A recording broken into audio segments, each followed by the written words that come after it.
নামাজ শেষ করার পরে একবার বলতে হয় আল্লাহু আকবার, তারপর তিনবার বলতে হয় আস্তাগফিরুল্লাহ আস্তাগফিরুল্লাহ আস্তাগফিরুল্লাহ, একবার বলতে হয় আল্লাহুম্মা আনতাস সালাম ওয়া মিনকাস সালাম তাবারাকতা ইয়া যাল জালালি ওয়াল ইকরাম, আরো বলতে হয় আল্লাহুম্মা আইন্নি আলা যিকরিকা ওয়া শুকরিকা ওয়া হুসনি ইবাদাতিকা। এগুলো পড়তে হবে না?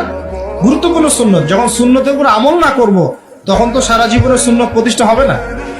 তারপরে একবার আয়াতুল কুরসি পড়তে হয়। নবীজি বলেছেন সাল্লাল্লাহু আলাইহি ওয়াসাল্লাম, যে ব্যক্তি প্রত্যেক ফরজ নামাজের পর আয়াতুল কুরসি তেলাওয়াত করে মৃত্যু ছাড়া জান্নাতে যাওয়ার জন্য কোনো বাধা নাই তার। আলহামদুলিল্লাহ, মরে গেলে জান্নাতে চলে যাবে ইনশাআল্লাহ। এরপরে আরো আছে আল্লাহুম্মা লা মানিআ লিমা আ'তাইত ওয়া লা মু'তিয়া লিমা মানা'ত ওয়া লা ইয়ানফা'ু যাল জাদ্দি মিনকাল জাদ। আরো অনেক দোয়া কালাম আছে। 33 বার সুবহানাল্লাহ, 33 বার আলহামদুলিল্লাহ, 33 বার আল্লাহু আকবার, তারপর কালিমা শাহাদাত, তারপরে একবার সূরা ফালাক, একবার সূরা নাস, একবার সূরা ইখলাস। এগুলো পড়ে উঠে আসবেন। আমরা কিন্তু এই সুন্নগুলোর চাইতে এখন ওই মোনাজাতকে বেশি গুরুত্ব দিই, তাই না?